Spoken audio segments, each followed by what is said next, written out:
ఈరోజు ఏంటండి?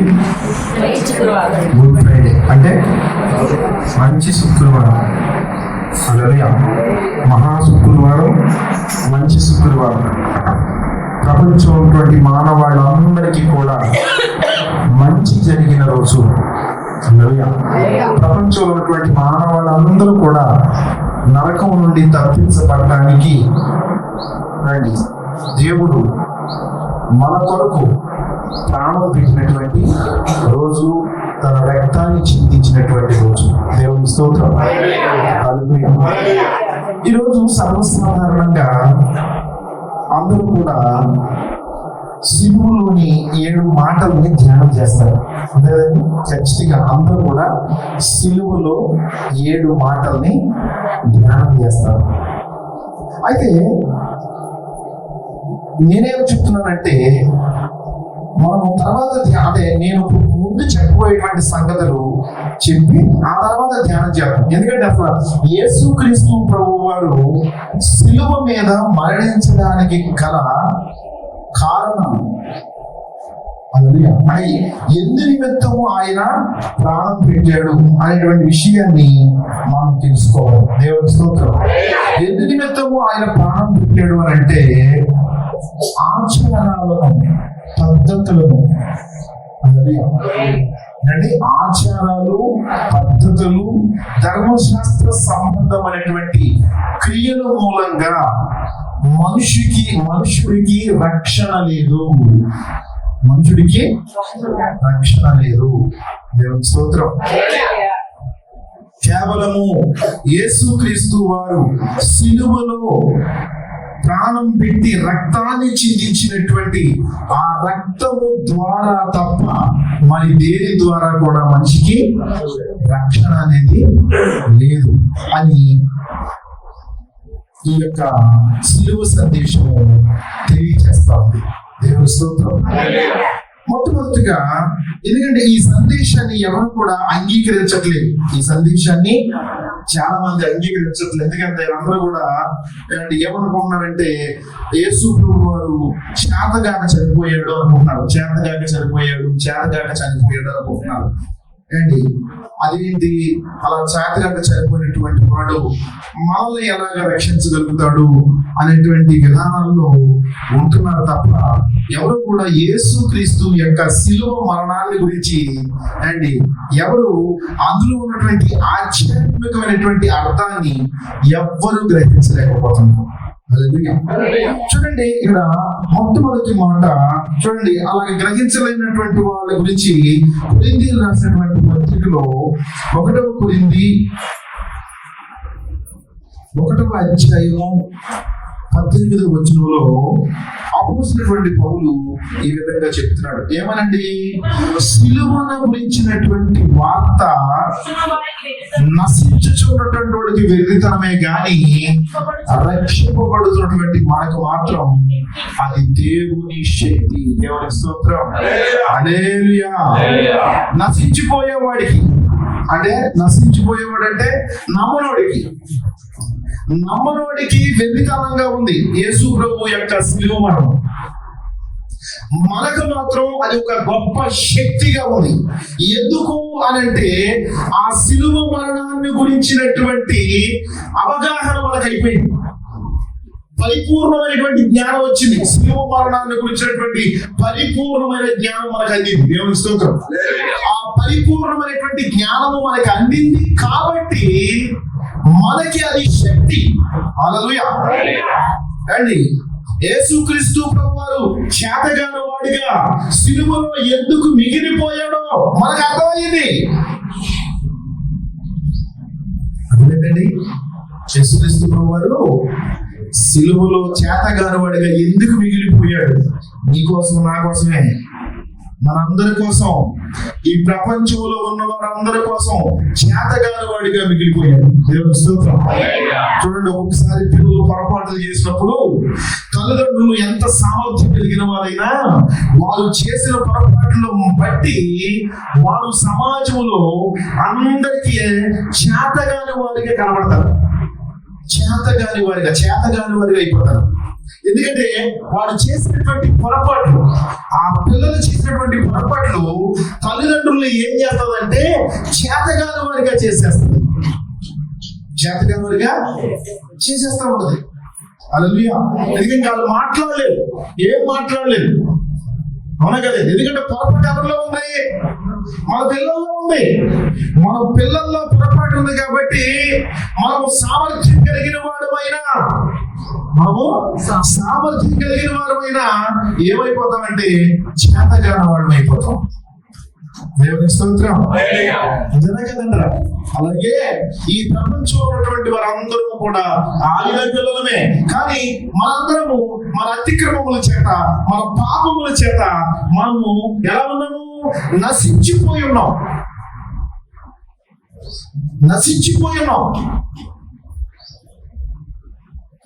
కదండి, నశించిపోయాం. కనుక ఈ నశించిపోయినటువంటి మనల్ని తిరిగి మళ్ళీ మనల్ని బాగు చేయడానికి, దేవుని స్తోత్రం, మనల్ని బాగు చేయడానికి, పాపిలుగా ఉన్నటువంటి మనల్ని పరిశుద్ధులుగా చేయడానికి యేసుక్రీస్తు ప్రభువారు సిలువలో చేతగాని వాడైపోయాడు. దేవునికి స్తోత్రం. ఎందుకు చేతగాని వాడయ్యాడంటే తన రక్తము ఒలికించనదే. హల్లెలూయా. ఎందుకంటే నీ పాపానికి, నా పాపానికి, నీ శాపానికి, నా అతిక్రమానికి పరిహారం ఏంటో తెలుసండి? రక్తం ఒలికించాలి, పరిశుద్ధ రక్తం ఒలికించాలి భూమి మీద. పరిశుద్ధ రక్తాన్ని భూమి మీద ఒలికించినప్పుడే ఆ భూమి మీద ఉన్న పాపాన్ని కదండి ఆ రక్తం ఏం చేస్తుందండి? తీసేసి పరిశుద్ధ పరిస్థితి. దేవుని స్తోత్రం. హల్లెలూయా. హల్లెలూయా. కనుక ప్రియ సహోదరులారా, కదండి నమ్మని వారికి అది వెర్రితనమే గాని నమ్మిన మనకి అది దేవుని శక్తి. ఎందుకంటే మనకి ఆ జ్ఞానం అందేసింది. ఏ జ్ఞానం అందిందండి? యేసు ప్రభు ఎందుకు చేతగాని వాడిగా సిలువలో ప్రాణం పెట్టాడు అనేటువంటి జ్ఞానము అందేసింది. నా కోసం చేతగాని వాడైపోయాడు. హల్లెలూయా. అది నశించిపోతున్న వాళ్ళు కూడా అర్థం కావాలి. నా కోసమే చేతగాని వాడైపోయాడు. లేకపోతే వాళ్ళు ఇంకా అలాగే హేళన చేస్తూనే ఉంటారు. 3 మేకులు పీక్కోలేనాడు మీ దేవుడు ఎలాగైనాడనే మాటలు ఇక అలా మాట్లాడుకుంటూనే ఉంటారు. ఎందుకంటే వాళ్ళు నశించిపోయేటువంటి దారిలో నడుస్తూ ఉన్నారు. నాశనకరమైనటువంటి గుంటలో ఉన్నారు. వాళ్ళు చీకట్లోనే నడుస్తూ నేను వెలుగులో నడుస్తున్నామని భ్రమపడుతున్నారు. వెలుగులో నడుస్తున్నటువంటి మనలో చూసి మనం చీకట్లో నడుస్తున్నామో అని వారు నవ్వుకుంటూ భ్రమపడుతున్నారు. సహోదరులారా, కాబట్టి దేవుడు మన కొరకు చేతగాని వాడిగా మిగిలిపోయాడు అనే విషయాన్ని తెలుసుకోవాలి. దేవుని స్తోత్రం. హల్లెలూయా. అయితే ఈ సిలువలో ఈ యొక్క ప్రాణాన్ని ఎందుకు అలాగా పెట్టాడు అని అంటే కదండి, మనందరినీ కూడా ఈ యొక్క సమాజంలో ఉన్నటువంటి, ఈ ప్రపంచంలో ఉన్నటువంటి మనందరినీ కూడా ఒకటి చేయడానికి, ఎందుకంటే అందరం కూడా వ్యత్యాసాలతో బ్రతుకుతున్నాం, దేశాలు అసూయలతో బ్రతుకుతున్నాం. అవునా కదండి? కుల వ్యత్యాసాలు ఉన్నాయి, పగలు ఉన్నాయి, అవునండి, ద్వేషాలు ఉన్నాయి. ద్వేషాలు, పగలు, ఎక్కువ తక్కువలు, నువ్వు ఎక్కువ నేను ఎక్కువ, నువ్వు తక్కువ నేను ఎక్కువ అనేటువంటి విధానాలు అనేవి మొత్తం అన్నిటిని కూడా తీసిపడేయడానికి యేసుక్రీస్తు ప్రభువారు సిలువలో ప్రాణాన్ని, దేవుని స్తోత్రం, హల్లెలూయా. కాదండి. కాబట్టి ప్రియ సహోదరులారా, మరి ఇంకొకటి చూద్దాం. చూడండి, 1 కొరింథీ 1వ అధ్యాయము 23వ వచనం చదవండి.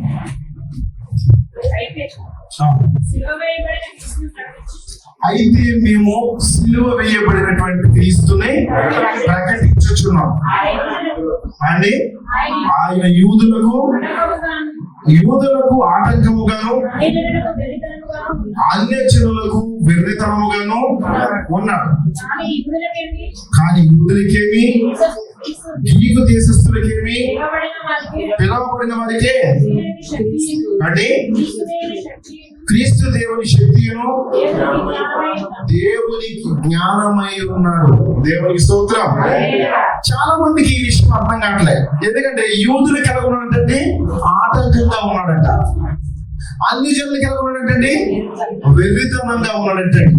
యూదులకి ఎందుకు ఆటంకంగా ఉన్నాడంటే అతను యోధా గోత్రంలో పుట్టాడు.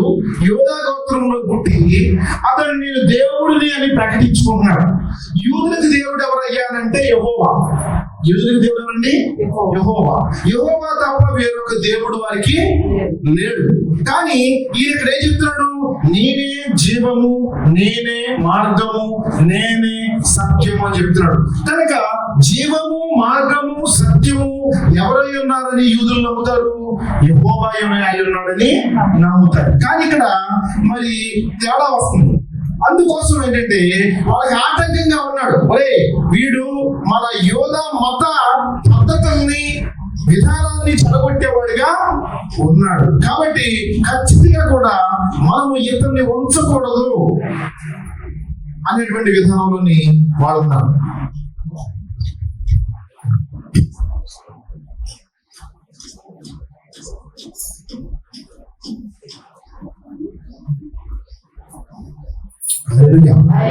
దేవుని స్తోత్రం. హల్లెలూయా. ఇక అన్యుడికి ఎలా ఉన్నాడు అంటే చేతగాక చనిపోయిన వాడిగా ఉన్నాడు. యూదులకేమో నేనే దేవుడిని చెప్పుకుంటున్నాడు, నేనే దేవుడని చెప్పుకున్నాడు. కాబట్టి వాళ్ళకి ఆ విధంగా ఆటంకంగా ఉన్నాడు. ధర్మశాస్త్ర సంబంధమైనటువంటి క్రియలు దేని మూలంగా కూడా ఏ మనుషుడు రక్షించబడ్డని చెప్తున్నారు. ఏ మనిషి కూడా రక్షించబడ్డు. ఆచారాల ద్వారా, పద్ధతుల ద్వారా ఏ మనిషి కూడా రక్షించబడ్డు. ఏ మనిషి కూడా రక్షించబడ్డు అని చెప్తున్నాడు. కాబట్టి ఇక్కడ వాళ్ళకి ఆ విధంగా ఆటంకంగా ఉంటే అన్ని జనులకి ఈ విధంగా వెర్రితనంగా కనబడతా ఉన్నాడు. హల్లెలూయా, హల్లెలూయా. కాబట్టి మీ సహోదరులారా చూడండి, మరొక సంగతి చూద్దాం. చూడండి, గలతీయులకు రాసినటువంటి పత్రిక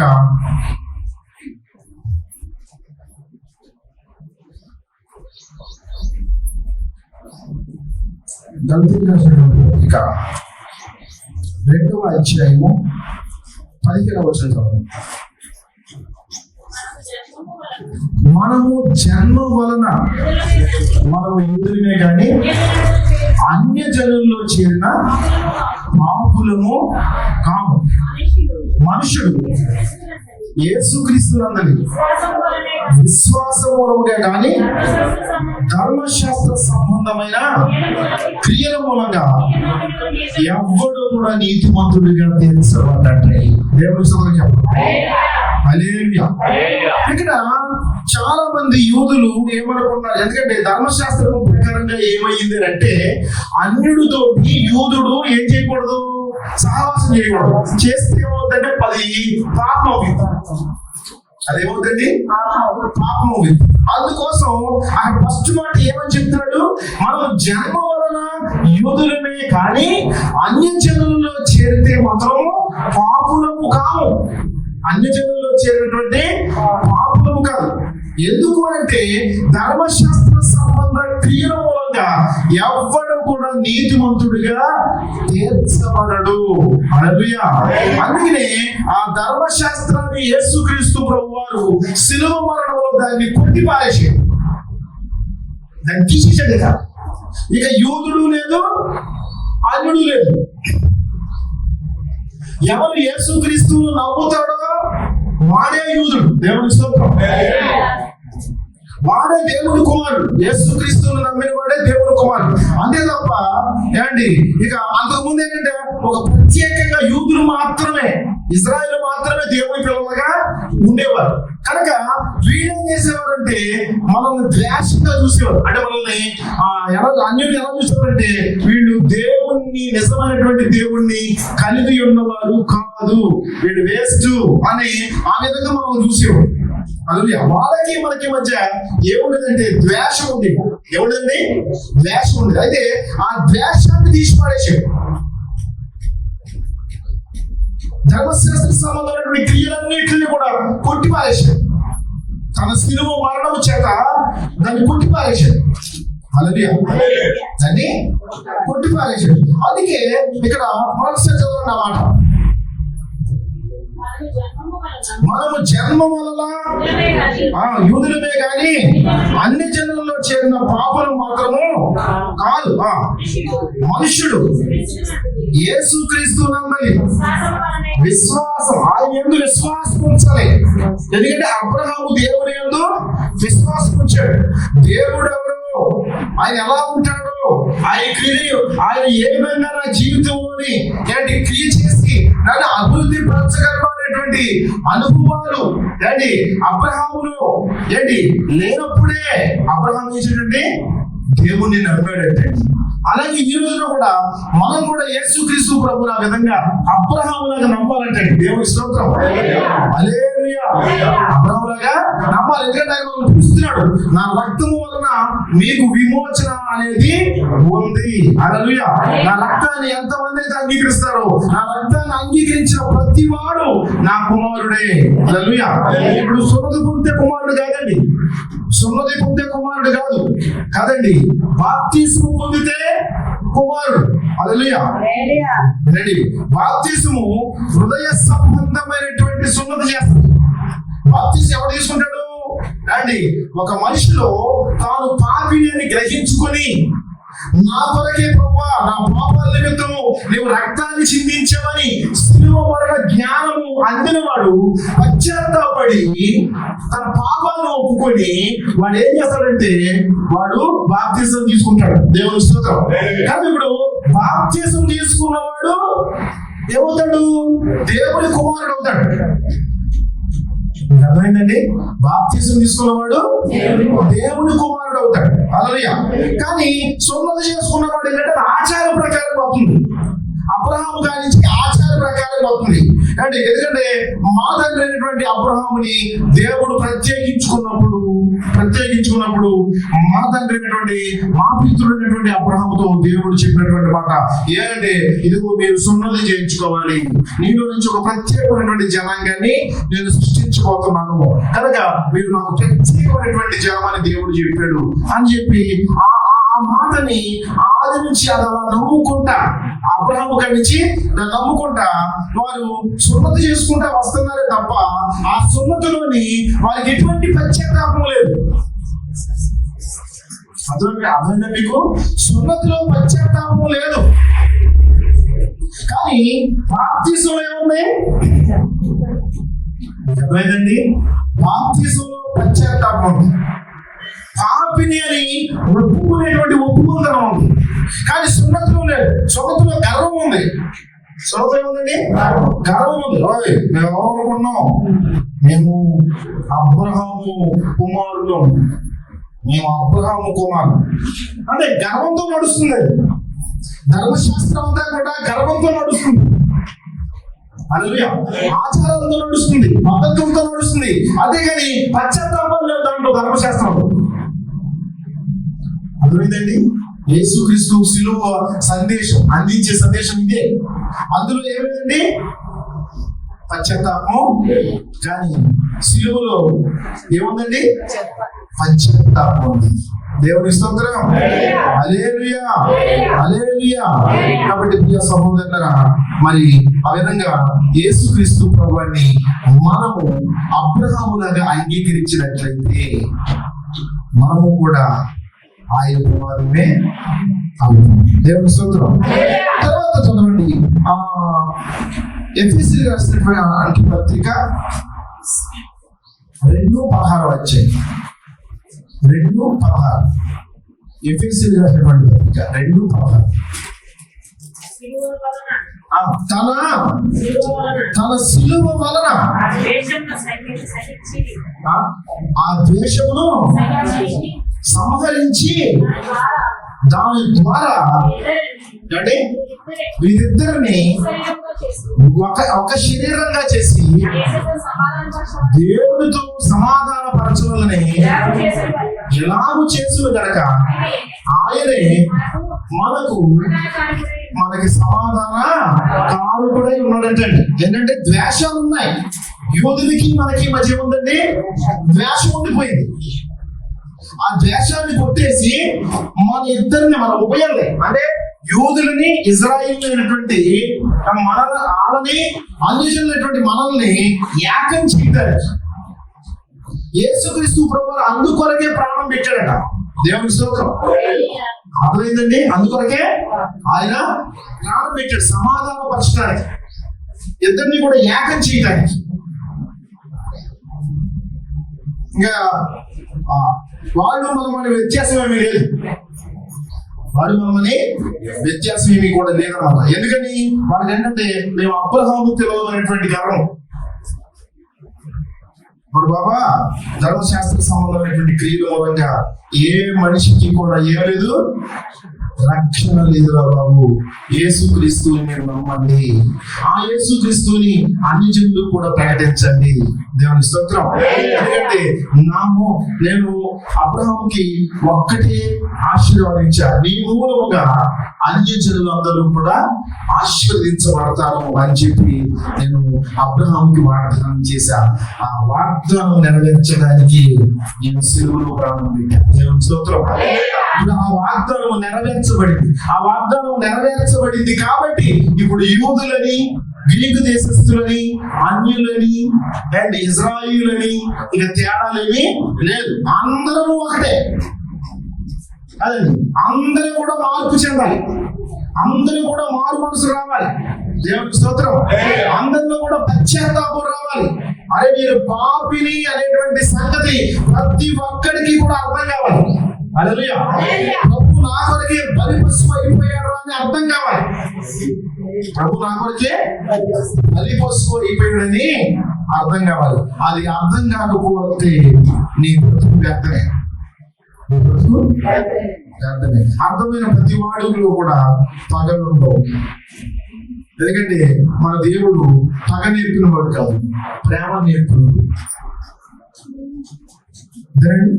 మన దేవుడు వ్యతిరేకత కలిగిన వాడు కాదు, సమాధానం కలిగిన వాడు. ఆయన వ్యతిరేకత కలిగిన వాడైతే మనకి వ్యతిరేకంగా పనిచేసాం కాబట్టి ఆయన మనం అందరినీ చంపాడు. కానీ మనందరినీ చంపడం ఆయనకి ఇష్టం లేక అండ్ ఆయన సమాధానకర్తగా ఈ లోకానికి వచ్చాడు. దేవుని స్తోత్రం. సిలువ మరణం ద్వారా ఆయనతో మనల్ని సమాధానపరుచుకున్నాడు. దేవుని స్తోత్రం. హల్లెలూయా. కనుక ఆ ప్రభువు నమ్మినటువంటి మనలో ఏముండాలి? సమాధానము ఉండాలి, సమాధానం ఉండాలి. దేవుని స్తోత్రం. హల్లెలూయా. కదండి, పగలు ఉండకూడదు, ప్రతీకారాలు ఉండకూడదు. ఏముండాలండి? ప్రేమ, సమాధానము, దీర్ఘశాంతము, ఇవి మనలో ఉండాలి తప్ప మరొకటి మనలోని ఉండకూడదు. దేవుని స్తోత్రం. హల్లెలూయా. అందరి నిమిత్తమే యేసుక్రీస్తు ప్రభువు మన కొరకు ప్రాణం పెట్టాడు. ఎందుకంటే పగలు ప్రతీకారాలు ఉంటే, పగలు ప్రతీకారాలు ఉన్నవాడు ప్రభు రాజ్యానికి వెళ్ళండి. తెలుసు మీకు? పగలు ప్రతీకారాలు ఉన్నవాడు, ప్రేమ కలిగిన వాడు ఒక్కడు మాత్రం తప్ప, ప్రేమ కలిగిన వాడు మాత్రం తప్ప పగలు ప్రతీకారాలు ఉన్నవాడు ఏ ఒక్కడు కూడా అండి పరలోక రాజ్యానికి వెళ్ళి. ఎందుకంటే యేసుక్రీస్తు ప్రభువు మన ముందు ప్రదర్శించింది అది, సిలువలో ప్రదర్శించింది అది, సిలువలో అదే ప్రదర్శించాడయ్యా. మనము ఆ శిలువ మరణం సబ్జెక్ట్ కానించి మొత్తం కూడా మత్తయి సువార్త గాని, మార్కు సువార్త గాని, లూకా సువార్త గాని, యోహాను సువార్త గాని మనము ఆ సబ్జెక్ట్ మనం చదువుకుంటా వస్తా ఉంటే చూడండి, ఆయన పట్టుకున్న కాడించి ఆయన శిలువ వేసి అండి ఆయన చచ్చాడా లేదా అని చూచే వరకు కూడా ప్రతి సబ్జెక్ట్ లో కూడా ప్రేమ కనపడుతుంది, ప్రతీకారం కనపడదు. ప్రతీకారం కనపడదండి అక్కడ. ఆయన పట్టుకుంటా వచ్చాడు. ఆయన పట్టుకుంటా వచ్చినప్పుడు పేతురు చివరడికేశాడు. ఒక సైన్యాధిపతి చివరడికేశాడు. చివరడికేస్తే ఏం చెప్పాడు అంటే బాగా నరికేమన్నాడా? ఆ సైన్యాధిపతిని ప్రేమించి అతని చెవిని అంటించాడు. దేవుని స్తోత్రం. హల్లెలూయా. అక్కడ ఏం జీవించాడు? ప్రేమే జీవించాడు. దేవుని స్తోత్రం. ఏం జీవించాడండి? ప్రేమే జీవించాడు. అంతే తప్ప పేతురు బాగానే నడుతున్నాడు అన్నాడా? అమ్మలే. పేతురు నీ యొక్క కత్తి తీసుకుని మరలో పెట్టు. కత్తి పట్టినవాడు కత్తితోటి మరణిస్తాడని చెప్పి అంటే ఏమని చెప్పి ఏం బాగు చేశాడు? ప్రేమించమనే చెప్పాడు. ప్రతీకారాలు తీర్చుకునేది మనది కాదురా, మన పద్ధతి కాదురా అబ్బాయి. పగల తీర్చుకోవడం మన పద్ధతి కాదురా అబ్బాయి. కేవలం ప్రేమించడమే మన పద్ధతి. దేవుని స్తోత్రం. హల్లెలూయా. ఇక తర్వాత ఆయన్ని పట్టుకుపోయి హింసిస్తున్నారు, అవమానం చేస్తున్నారు, గేలి చేస్తున్నారు, పిడుగుతులు ఊదుతున్నారు, తన్నేరు. వెనక నుంచి తన్ని ముందుకు వచ్చి నిన్ను తన్నింది ఎవరో చెప్పమన్నాడు. అప్పుడేమన్నాడు? తండ్రి మీరేం చేయించున్నారు, మీరు ఏడుగురు కనుక వీరిని క్షమించండి అని. ఇక్కడ ఏం నేర్పాడు? అంతేనా? బలం మామూలు వదులుతావా? నీ కాలు బడుపును అన్నా? ఎరా నన్ను తిడతావా? నీ కళ్ళు పేరుపును అన్నాడా? ఎరా నన్ను ఏలం చేస్తావరా? నీ నోరు బడుపును అన్నాడా? చెప్పండి. ఏం నేర్పాడు? సబ్జెక్ట్ ఏం నేర్పాడు మనకి? ఏం నేర్పాడండి? మనకి నేర్పిందంతా ప్రేమ, సమాధానమే. ఈ రోజున మనకు అందించే సిలువ సందేశం ఇదే. సిలువ మనకు అందించిన సందేశం ఇదేనండి. ప్రేమ కలిగి నడుచుకోమని చెప్పి. ఎక్కడికండి? ప్రేమ కలిగి నడుచుకోమన్నాడు. పగలతోనూ, ప్రతీకారాలతోనూ, ఉద్రేకాలతోనూ బ్రతకద్దని చెప్పాడు. అది మిమ్మల్ని నరకానికి తీసుకుపోద్దని చెప్పాడు. దేవుని స్తోత్రం. ఎందుకంటే యేసుక్రీస్తు రానప్పటికీ లోకమంతా అలాగే ఉంది. ఆయన వచ్చేగానండి మారిన మొత్తం అంతాను. మన భారతదేశంలో కూడా ఆయన సువార్త వచ్చాకే మన భారతదేశం మార్పు చెందింది. మన ఆంధ్రప్రదేశ్ లో సుమస్టిపురం అనేటువంటి దొంగలు ఉండేటువంటి ప్రదేశం, ఖచ్చితమైనటువంటి హృదయం కలిగినటువంటి వారు దొంగతనాలు చేసేటప్పుడు వాళ్ళు అడ్డొస్తే మనుషులు కూడా చంపేస్తున్నాడు. అది కావాల్సిందే డబ్బు, అంతే. మనం డబ్బు పట్టుకునేమో లేదా, అంతే. అలాంటి దొంగలు కూడా ఈ వర్తమానం వచ్చాకే, శిలువ సందేశం వచ్చాకే వాడు మారాడు. అలా అంతకుముందేమి మారలే. అంటే యేసుక్రీస్తు రాకము ఏ వ్యక్తి కూడా, ఏ మనిషి కూడా సమాధానపరచలేకపోయాడు. ఒక యేసుక్రీస్తు ప్రభు తప్ప. యేసుక్రీస్తు ప్రభు వచ్చాకే ప్రతి వ్యక్తిలోనే ప్రేమ పుట్టింది. యేసుక్రీస్తు ప్రభు వచ్చాకే ప్రతి ఒక్కరిలో కూడా సమాధానం వచ్చింది. దేవుని స్తోత్రం. ఈ రోజులో నాకు సమాధానం వచ్చింది. నాకు సమాధానం వచ్చిందంటే నేను క్రీస్తును అంగీకరించాను. నేను క్రీస్తును అంగీకరించాక నాలో సమాధానం వచ్చింది. లేకపోతే నాలో సమాధానకరమైన బ్రతుకుండదు. నాలో పగ, ప్రతీకారం, ఉద్రేకం ఇవే నాలో ఉంటాయి. పాపం ఇవే నాలో ఉంటాయి తప్ప నాలోని ప్రేమ అనేది ఉండనే. కనుక యేసు ప్రభు ఎవరైనా శిలువలో కదండి. అంత తత్తున్నా కూడా ప్రభువా మీరు ఏమి చేస్తున్నారో వీటిని ఆ మాట అనకపోతే దేవుడు అయిపోతాడు. క్షమించమని చెప్తున్నాడు.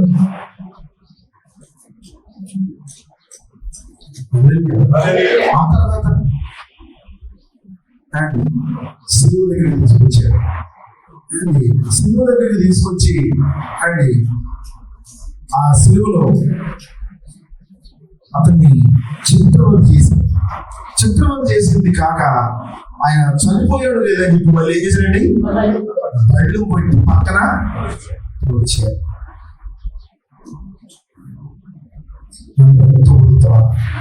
ఎంత చిత్రవద చేసింది కాక మళ్ళీ భక్తుతో కొడతావు, నిన్ను చంపేస్తాను కూడా. ఏమైంది, ఆ బళ్ళతో పొడిచినప్పుడు ఆ డబ్బులో ఉన్నటువంటి ఆ రక్తపు నీరు, ఎందుకంటే ఆయన చనిపోయిన తర్వాత బ్లడ్ ఏమవుతుందంటే నీరుగా మారదు, ఎందుకంటే క్లాట్ అయిపోతుంది. బ్లడ్ క్లాట్ అయిపోయి అదే బ్లడ్ చెక్ పడిపోతే ఆ బ్లడ్ లో ఉన్నటువంటి నీరు బయట వస్తుంది. అండి మనకి టెస్ట్ చేసినప్పుడు ఆ నీటితో టెస్ట్ చేస్తుంది. ఆ నీరు వచ్చి ఏంటి ఏమైందంటే గుడ్డుకని మీద పడింది. పొడిచినప్పుడు గుడ్డుకన్నాడు, అది గుడ్డుకని మీద పడింది. అది గుడ్డుకని మీద పడగానే వాడికి ఏమొచ్చిందండి, చూపు వచ్చేసింది. ఆయన నేను నిన్ను పూర్తివేంటి, నువ్వు నాకు చూపునేవాడు ఏంటి, అక్కడే సరెండర్ అయిపోయాడండి. అందుకే ఏ మనిషి అయినా ప్రేమతో చేయించగలం కానీ పగతో చేయించగలం. పగతో అంతకంతకి దూరం అయిపోతాడండి. ప్రేమించు, దగ్గర తీసుకుంటావు.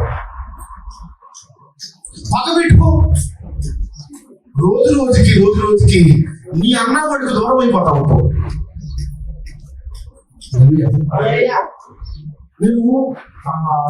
నేను సేవకుడిని అయ్యానే కానీ సేవకుడిని అయినా కూడా ఆ మొదట్లోని నాకు ఇటువంటి నాలెడ్జ్ లేదు. ఎందుకంటే ఏదైనా బైబుల్ చదవగా నాలెడ్జ్ వస్తుంది.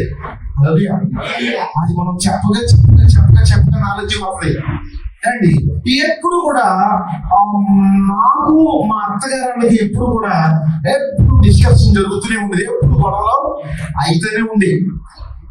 ఆడలేవారు వీడు ఏంటి పాస్టర్ గాని వీడు వేస్ట్ గాడు, వీడు అంతమాన గొడవలో చేస్తా ఉంటాడు, అంతమాన గొడవలు పెడతా ఉంటాడు.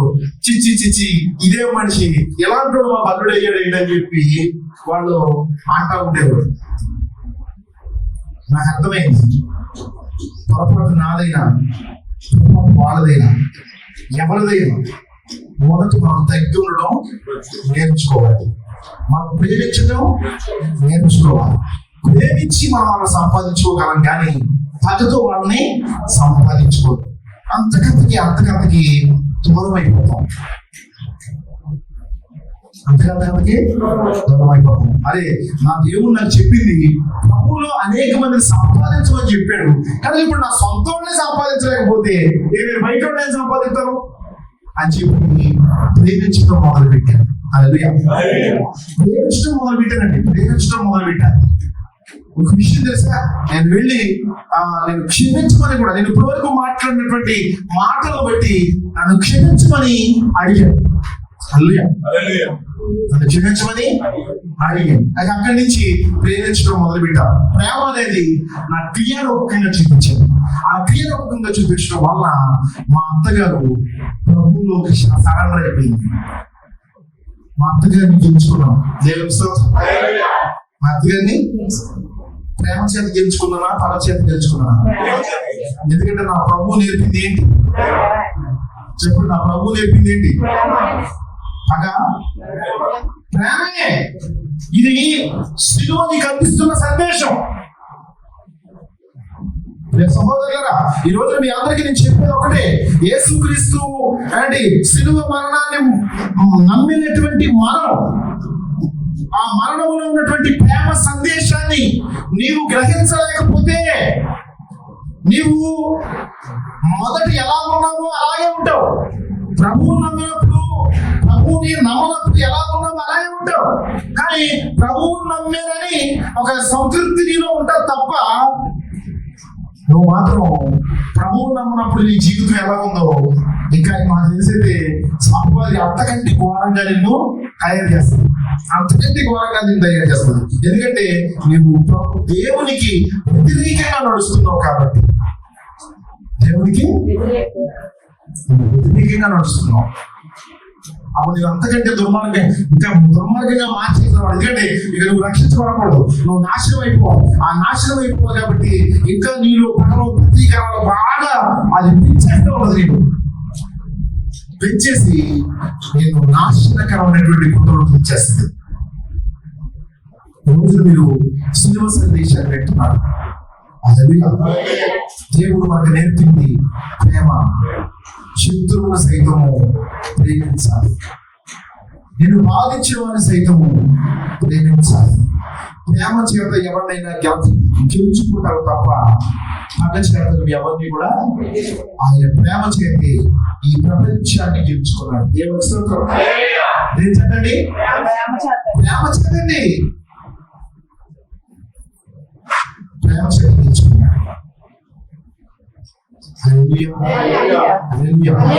చూడండి, ఇప్పుడు సిలువలో మాటలు 7 మాటలు ధ్యానించారు.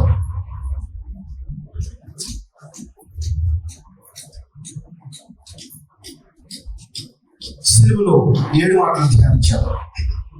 మొట్టమొదటి మాట లూకాసు వార్త, మీరు తీసినది ఏమైనా పర్వాలేదు, టైం అయిపోతుంది, నేను త్వరగా నేను చెప్పి ముగిస్తాను. అండి, మొట్టమొదటి మాట లూకాసు వార్త 23వ అధ్యాయము 34వ వచనం. తండ్రి, వీరేమి చేయుచున్నారో వీరు ఎరుగురు గనక వీరిని క్షమించండి. మొట్టమొదటి మాట అండి, వీరేమి చేయుచున్నారో వీరు ఎరగరు, వీళ్ళకి తెలుసారు. వీళ్ళు నన్ను పడుతున్నారు, పిడుగుతులు గుద్దుతున్నారు, నా శరీరంతో దున్నుతున్నారు, హల్లెలూయా, నన్ను చిత్రవద చేస్తున్నారు, నన్ను సిలువ వేశారు. కానీ వీళ్ళు ఏం చేస్తున్నారు వీళ్ళకి తెలియదు. ఇంతకీ వీళ్ళు ఏం చేసేది, వీళ్ళు చేసేదంటే పుణ్యకార్యం, వీళ్ళు చేసేదండి, కానీ వీళ్ళకి తెలియదు. వాళ్ళు ఏమనుకుంటున్నారంటే మనకు అడ్డుగా ఉన్నవాడి, మన ధర్మశాస్త్రానికి అడ్డుగా ఉన్నవాడి, మన ఆచారాలకి అడ్డుగా ఉన్నవాడి ఏంటి, మన దేవుడు దేవుడు కాదని అతనే దేవుడని ప్రకటన చేసుకుంటున్నాడు. కనుక అలాంటి వాడిని మనము తొలగించుకుంటున్నాం అనుకుంటున్నారు. కానీ వాడు ఏమి చేస్తున్నారో వారు ఎరగరంటండి. వాడు చేసేది పుణ్యకార్యం. ఏం కార్యమండి? వాడు చేసేది పుణ్యకార్యం చేస్తున్నారు. దేవుని స్తోత్రం. ఎందుకంటే ఆయన ప్రాణం పెట్టకపోతే ఈ ప్రపంచానికి ఏం లేదండి, పాపక్షమాపణే లేదంటే. దేవుని స్తోత్రం చెప్పండి. హల్లెలూయా. తర్వాత రెండవ మాట ఏంటి అంటే చూడండి, లూకాసు వార్త 23వ అధ్యాయము 43వ వచనం. నేడు నీవు నాతో పరదేశంలో ఉందువు. దేవుని స్తోత్రం. అర్థమైందండి? ఇది రెండవ మాట. ఈ రెండవ మాటలో మనకి ఇచ్చేటువంటి సందేశము ఏంటయ్యానంటే, ఒక మనిషి తన చివరి క్షణాల వరకు కూడా దేవుడు తనలో పశ్చాత్తాప బుద్ధిని చూస్తాడంటే. దేవుని స్తోత్రం. తన చివరి క్షణాల వరకు కూడా పశ్చాత్తాప బుద్ధిని చూస్తాడు. వాడు పశ్చాత్తాపం పొంది, నాయన ప్రభువా, నువ్వు నా కొరకే ప్రాణం పెట్టినని నమ్మితే వాడికి ప్రభు రాజులు చూడటండి. ఈ సిలువలో ఒక దొంగ నమ్మాడు, ఇంకో దొంగ నమ్మలేదు. అందుకనే నమ్మిన దొంగ అంటాడు, ఈ శిక్ష మనకు తగును, ఈ శిక్ష మనకే తగును. ఎందుకంటే మనం దొంగతనం చేసాం, మరణం చేసాం, మానవంగా చేసాం, మన భయంకరమైనటువంటి పాపులు. కానీ ఏ పాపం చేశాడు? ఏ పాపం చేశాడు? ఏ పాపం చేయలే. మనుషుల్ని సరిదిద్దాడు, మనుషుల్ని సక్రమైనటువంటి మార్గాల్లో నడుచుకోమని చెప్పాడు, మనిషి ప్రేమించుకోమని చెప్పాడు. దేవుని స్తోత్రం. హల్లెలూయా. ఎంతో మందిని స్వస్థపరిచాడు, ఎంతో మంది చనిపోయిన వారిని లేపాడు. హల్లెలూయా. కదండి, ఒక మనిషి ఈ భూమి మీద ఏ రీతిగా నడుచుకోవాలో అట్టి ఉపదేశాలను ఆయన అందరికీ ఉపదేశించాడు. అంతే తప్ప అతను చేసిన పాపమే ఉంది. అతను ఏ పాపం చేశాడు? కాబట్టి ఆయన రాజ్యం స్థిరమైనటువంటి రాజ్యం. దేవుని స్తోత్రం. ఆయన దేవుడు. ఆయన ఒకటే చెప్తున్నాడు, నా రాజ్యము కదా భూ సంబంధమైంది కాదు, నా రాజ్యము ఆత్మ సంబంధమైందని చెప్తాడు. కనుక ఆత్మ సంబంధమైన సంబంధమైనటువంటి రాజ్యంలో నేను ఉండాలి. భూ సంబంధమైనటువంటి రాజ్యంలో ఎలాగా నేను పలికమాలండి, కానీ ఆత్మ సంబంధమైనటువంటి రాజ్యంలో అయినా సరే నేను దేవుని కుమారుడిగా ఉంటే నాకు అంతే చాలని చెప్పి ఆయన చెప్పాడు. అయ్యా, నీ మరణాన్ని నేను నమ్ముతున్నాను, నీ మరణాన్ని నేను నమ్ముతున్నాను, నీ రక్తాన్ని నేను నమ్ముతున్నాను, నువ్వు ఎందుకు బలైపోతున్నావు నేను నమ్ముతున్నాను. నాకు అర్థమైపోయింది. అంటే శిలువ జ్ఞానం ఆయనకి అందేసి అంటే శిలువ జ్ఞానము ఆయనకి అందేది. అంతగానే పశ్చాత్తాపడ్డాడు. పశ్చాత్తాపడి అంటాడు, బాబా నువ్వు నన్ను నీ రాజ్యంలో జ్ఞాపకం చేసుకో, నీ మరణాన్ని నేను అంగీకరిస్తున్నాను, నీ మరణాన్ని నీ రక్తాన్ని నేను అంగీకరిస్తున్నాను. హల్లెలూయా హల్లెలూయా అని చెప్పాడు. వెంటనే ఆయన అన్నాడు, నేనే నీవు నాకు దేవుని స్తోత్రం. హల్లెలూయా హల్లెలూయా. ఇకపోతే మూడో మాట చూడండి. అమ్మా ఏదంటే యోహాను సువార్త 9వ అధ్యాయము 26-27 వచనాలు. అమ్మా ఇదిగో నీ కుమారుడు, యోహాను చూపించి చెప్తున్నాడు, అమ్మా ఇదిగో నీ కుమారుడు, ఇదిగో నీ తల్లిని యోహానికి చూపించాడు. దేవుని స్తోత్రం. యోహానికి ఏం చెప్తున్నాడు? మరియా ఇక్కడి నుంచి నీ తల్లి అని చెప్పు. మరియమ్మకి ఏం చెప్పాడు?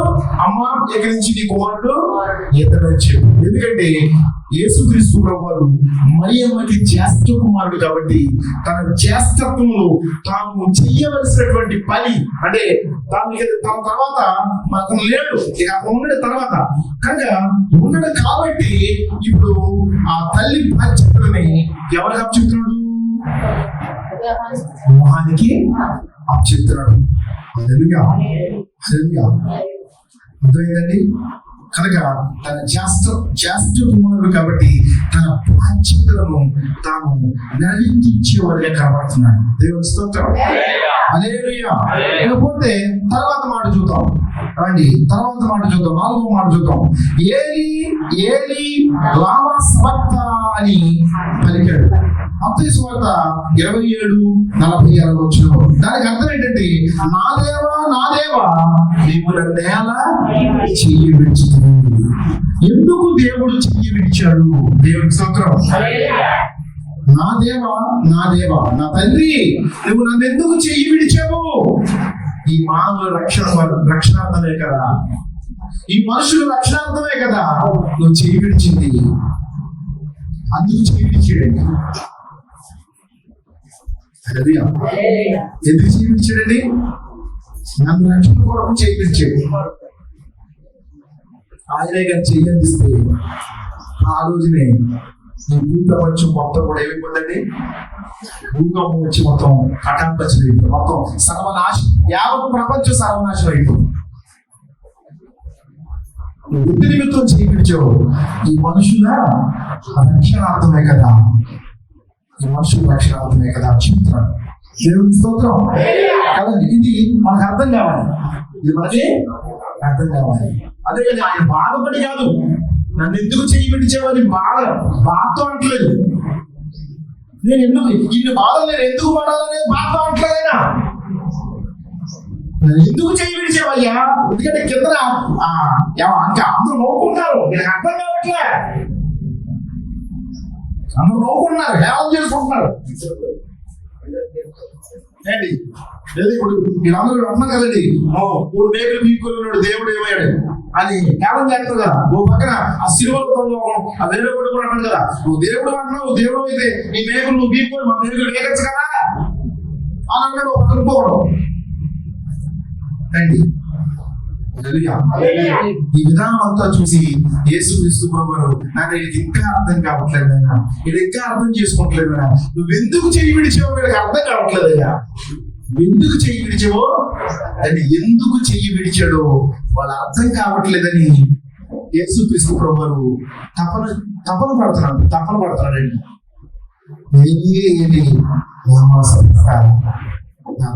నా తండ్రి ఆ చెయ్య ఎందుకు విడిచేవయ్యా?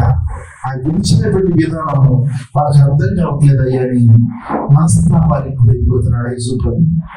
దేవుని స్తోత్రం. హల్లెలూయా.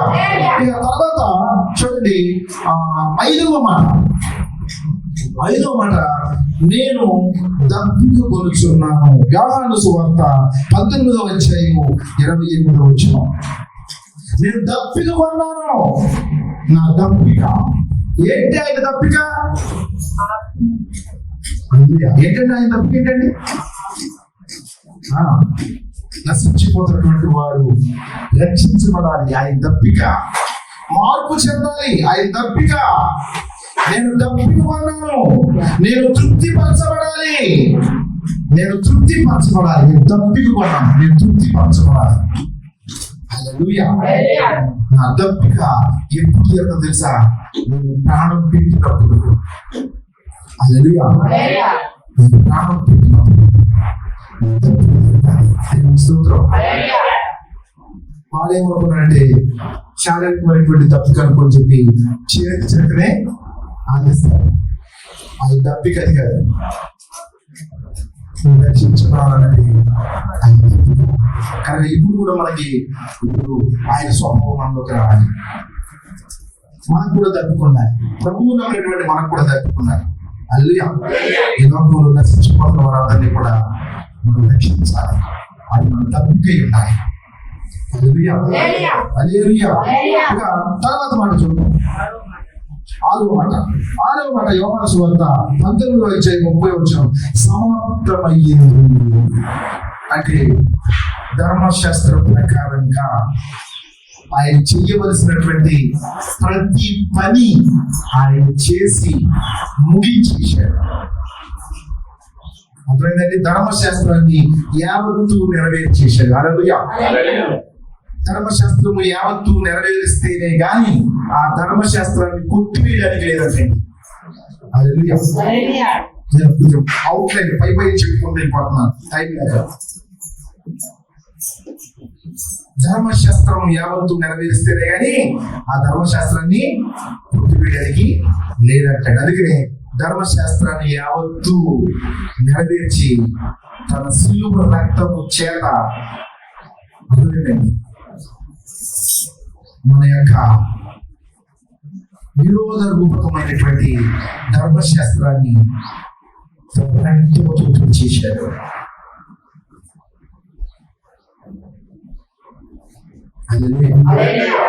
ఆ విధంగా ఆయన మనకి రక్షణ అనుగ్రహించాడు. తర్వాత 7వ మాట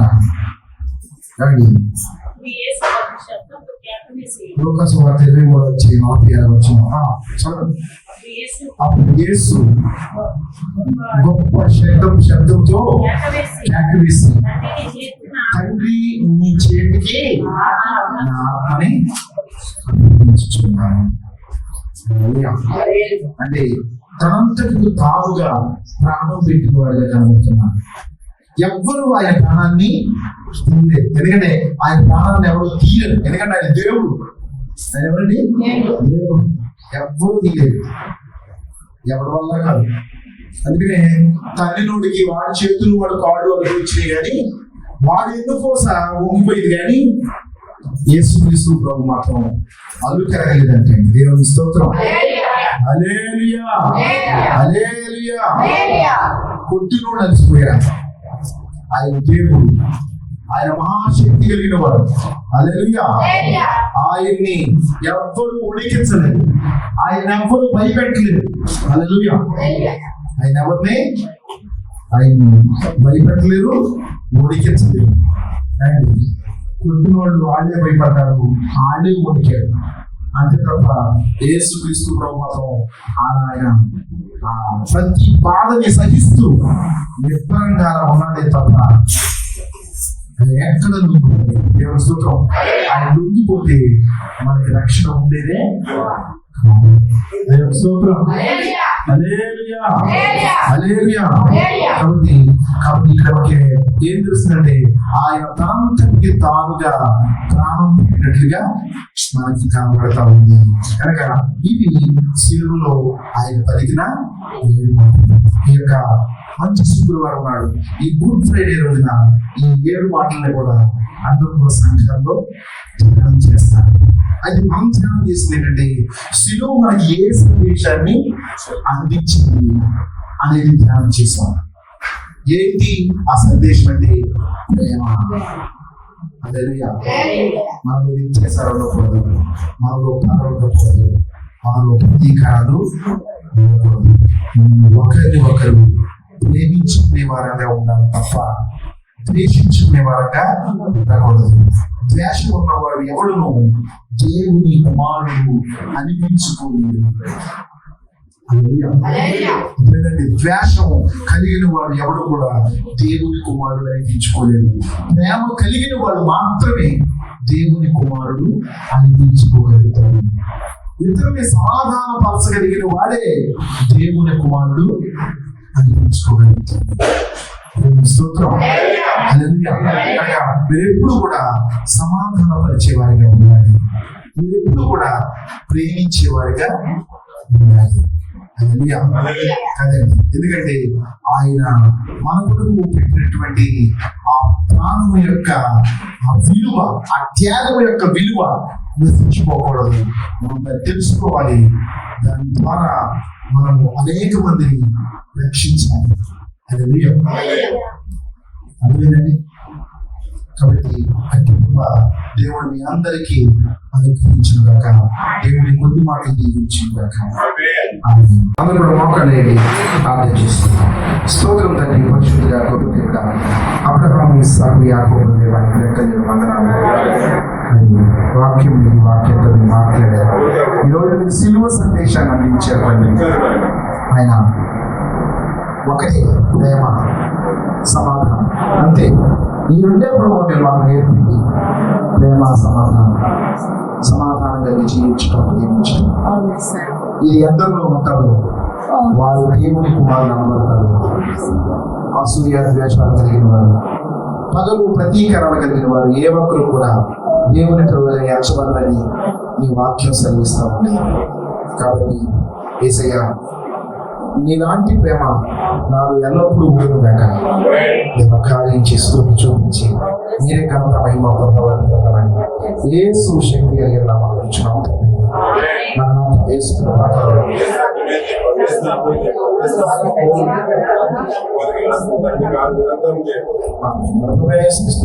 శాంతి సమాధానం ఇప్పుడు ఎల్లప్పుడూ మీకు మీ కుటుంబాలు చేసుకోవాలి. సదాకాలంతో నడిపించి రక్షించును కాక. అందరికీ వందనాలు.